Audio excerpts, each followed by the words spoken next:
Overseas employment and migration started in Bangladesh in Shahid President Ziaur Rahman's time, who is the founder of the BMP. And the very ministry that I represent today, Overseas Employment and Expatriate Welfare, that was established by Prime Minister Begum Khaleda Zia. So the migration started at a time when President Ziaur Rahman was in office, and it thrived when Begum Khaleda Zia was the Prime Minister. So this overseas employment and migration sit in the DNA of BMP as a political party.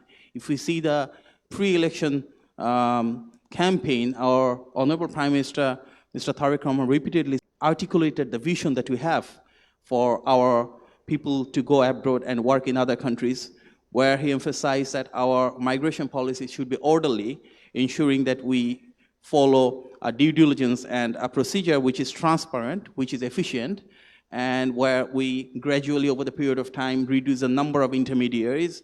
And our vision is also to diversify the market, not only for the unskilled workers, but also focusing more on skill development, capacity enhancement, where we can ensure that more skilled people can work abroad, not only in some particular countries, if we can diversify that market in itself, and ensuring, which right now stands about 5 to 7% women every year. We can send a significant number of women in a country where more than 50% of the population are indeed women. So we want to diversify the market. We want to diversify the type of job they want to go, and also diversifying the demography in itself.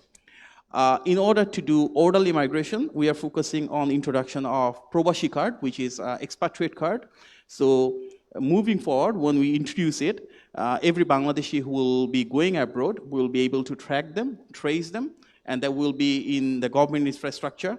Also, we are focusing on streamlining process for visa application. For instance, every Bangladeshi who will be applying for visa, their financial documents will be trackable with the QR code. Their educational certification will be trackable. We are already we have introduced it 2 months back, a new scheme of giving up to 10 lakh taka loan for students if they want to go abroad for third language learning or short courses. We are working with the MOFA already. They have started the work of demand mapping. So Bangladesh has tremendous demographic dividend, where we have a large number of young people with aspiration to go abroad. So the supply is abundant, but at the same time, we need to understand what is the demand mapping in other countries and the type of skill set they want, the type of competencies required, and then we'll train our people according that line in our TVET system, technical and vocational education, and the technical training centers. So the global requirement by country, we're going to have that traced back in our education system, in our vocational system, and train our individuals towards that. But we also understand the value of certification. So the certificates that they're giving, we are in touch with various international partners to standardize the certifications so that those are globally acceptable. And our people, when they go abroad, the certification they offer, those are recognized in the receiving countries.